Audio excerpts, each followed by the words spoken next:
Dia keluar dari sungai. Keluar sehingga memasuki sebuah rumah. Akhirnya karena ikan-ikan mati, lalat banyak, muncul penyakit, dan seterusnya, dan seterusnya.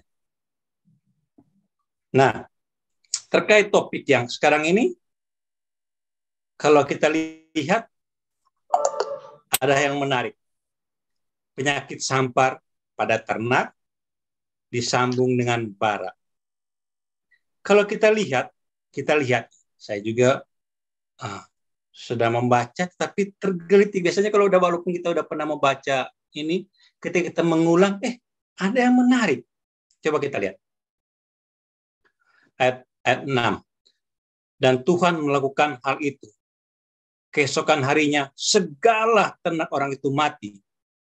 Tetapi dari ternak orang Israel, tidak ada seekor pun yang mati. Segala ternak di mana? Mesir mati. Kemudian, tulah ke-6. Tulah ke-6 masuk. Yang menarik di sini,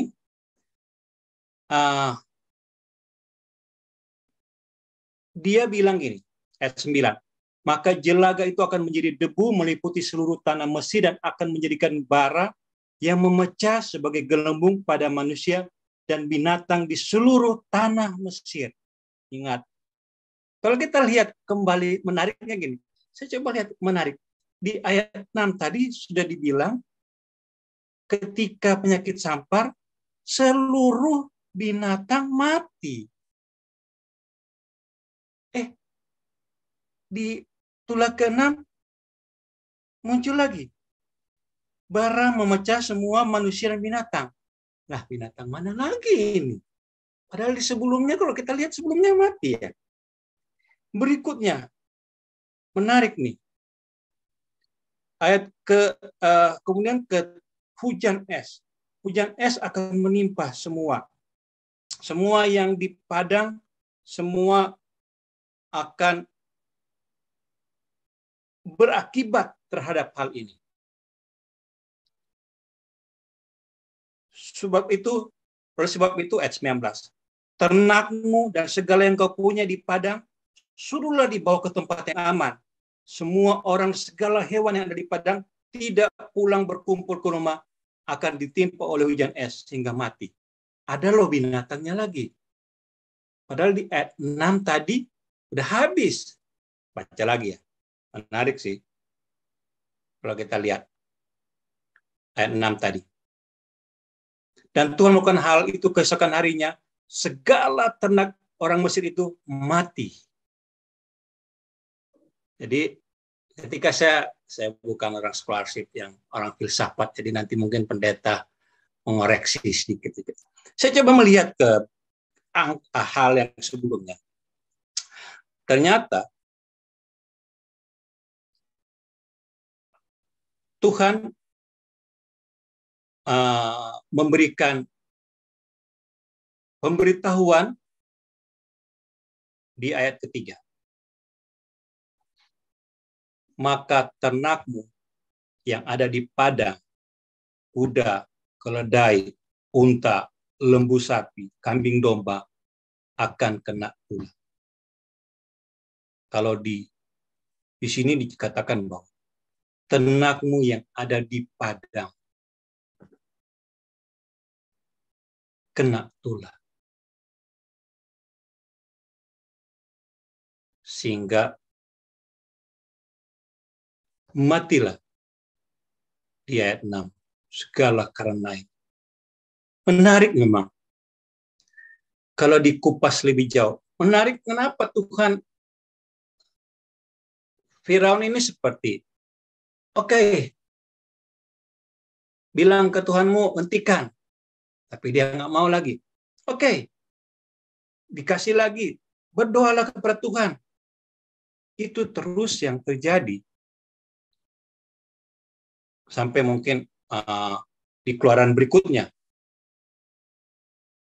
Sampai mereka benar-benar keluar, orang Israel. Keluar. Bagaimana seseorang yang tidak takut kepada Tuhan, sehingga dia menantang Tuhan terus. Dia ingin menguji Tuhan terus dengan ilmu pengetahuan yang dia punya, dengan orang-orang ahli-ahli sekeliling dia yang dia punya. Dia ingin mencari tahu bagaimana Tuhan itu dibandingkan dengan ilmu pengetahuan orang-orangnya dia. Padahal akibatnya luar biasa. Semua di ayat berikutnya dibilang, termasuk dia dan keluarganya, berakibat. Kalau awal-awal mungkin kan masyarakat yang semua, lama-lama masuk ke tempat dia. Bahkan berikutnya orang-orang yang manusia hewan yang juga termasuk yang akan binasa sebelum mereka pergi. Kekerasan hati seseorang itu yang dia pikir bahwa dia bisa melampaui semua, bisa mengatasi semua, padahal akibatnya bukan hanya dia rasakan, orang-orang sekitar. Ketika kita melawan Tuhan, bukan hanya kita yang punya akibat. Ada orang-orang yang lain juga yang bisa kena akibat dari kita melawan Tuhan. Diingatkan kepada kita bahwa Tuhan lebih berkuasa. Karena apa? Karena Dia yang menciptakan dunia ini. Dia ingin memberikan kepada kita bahwa segala sesuatu di muka bumi ini dia bisa lakukan, Tuhan bisa lakukan. Termasuk tulah-tulah ini. Tapi ini sebenarnya sudah diingatkan kepada kita. Bukan hanya kepada di zaman Firaun, tapi di zaman sekarang juga.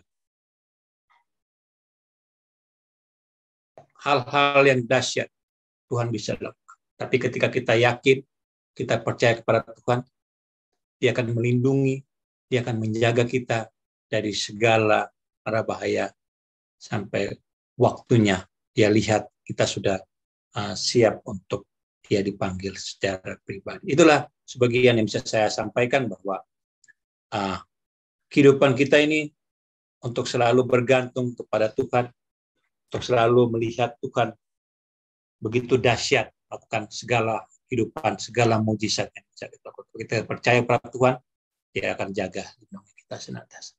Itu aja. Mungkin kalau ada tambahan yang mau didiskusikan, saya persilakan.